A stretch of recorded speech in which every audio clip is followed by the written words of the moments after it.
Okay, we're going to be moving forward now with session 2 in the course Principles of Teacher Transformation. And the first principle that we're going to look at is the principle of design. In other words, how we're put together. We've been through the change process. Now we're going to take a look at some of the things that make us up, who we are, make us who we are.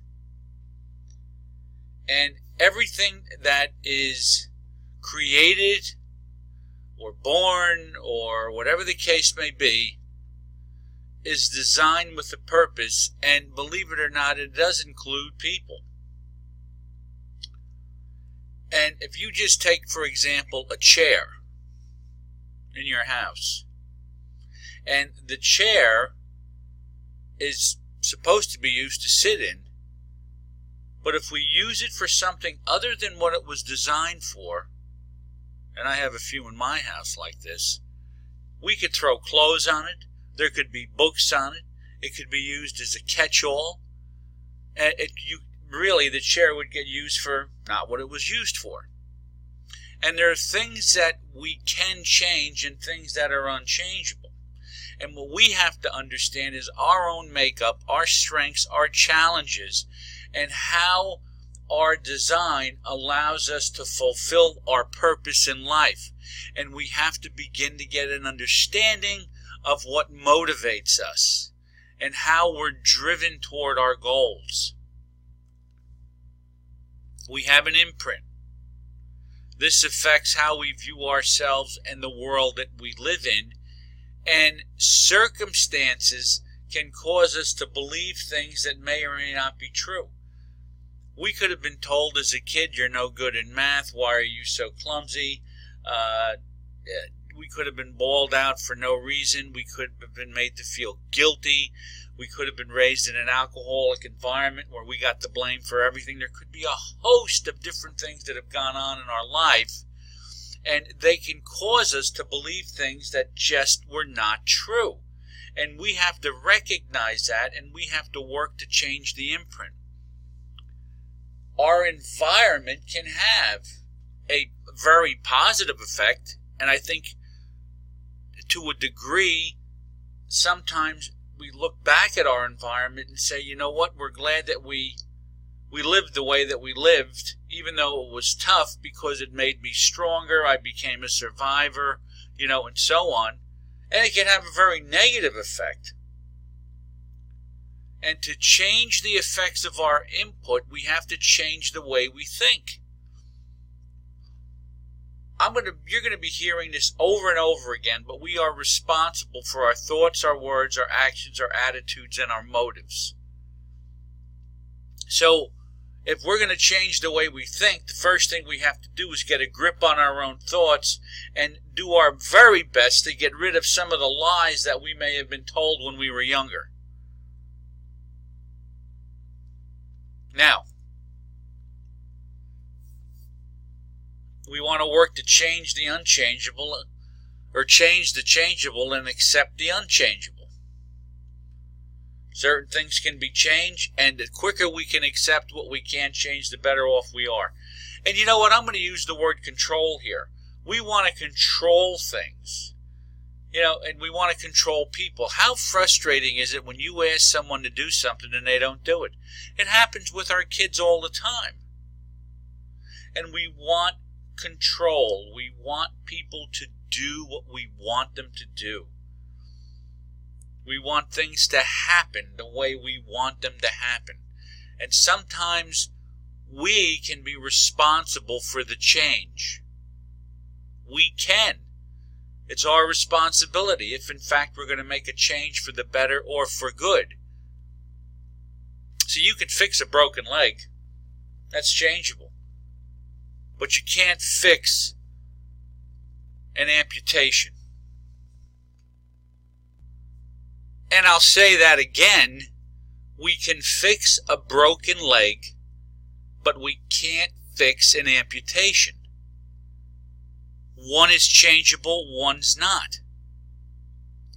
And when you look at it in terms of our parents, we can leave home and we can get away from our parents, but I will say this, there's a great big hole inside of everybody that wants to have a good relationship with their mom and dad, or their dad. Or I have run across so many people that have had difficulty with dad, difficulty with mom, and all they want to do is be able to get into their presence and not feel as if they're going to have something bad said to them, or there's an uncomfortable feeling that still just is like a layover from childhood, and so on.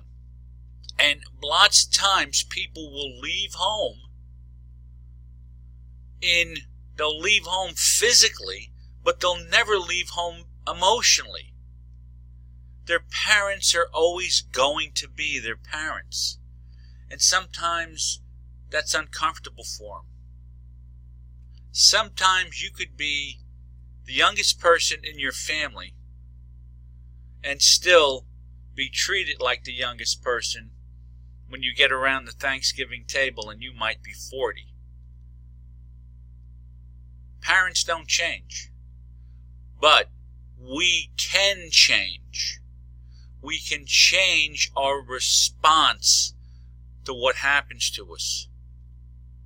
We can change our response to the influence that our parents and maybe our brothers and sisters have had on us. That we can change, and always be aware of that. Here are some of the unchangeables.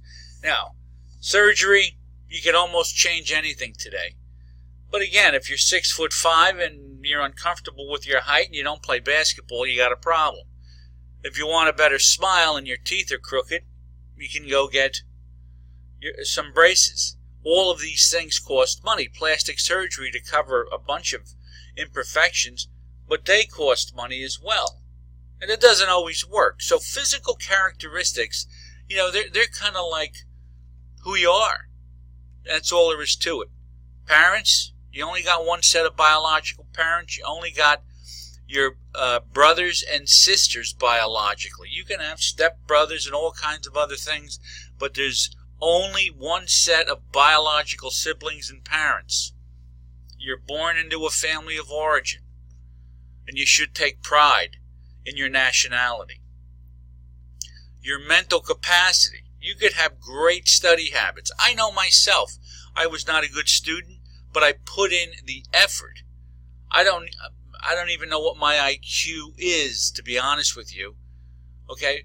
But I have put in the effort, okay, to try and improve and try and learn and sit with things and go over things and study things.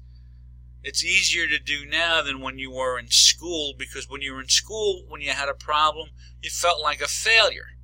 Now you just don't understand it as you grow older, and you want to understand it, so you have other people explain it to you. But your mental capacity doesn't change much. Everybody has a birthday, everybody has a death day. They are both unchangeable features, our time in history and our aging and death. Now you can accept it or you can reject it. And you have a much calmer and more peaceful life. And instead of always looking to try and change something that can't be changed. When you reject it, you become angry. And at times bitter. Understand the difference.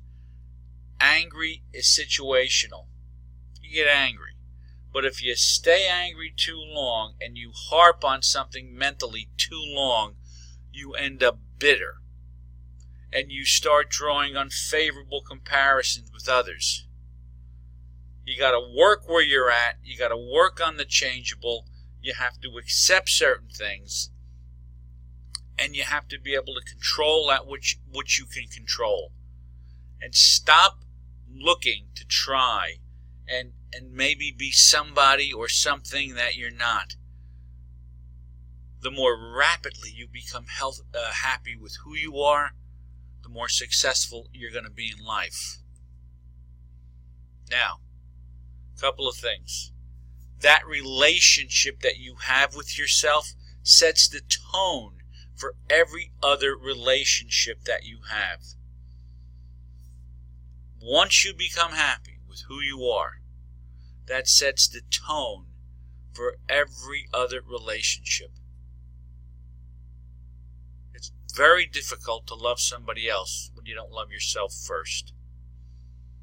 And it's not selfish to care for yourself. You got to accept where you are, wherever that may be. Accept who you are and where you are.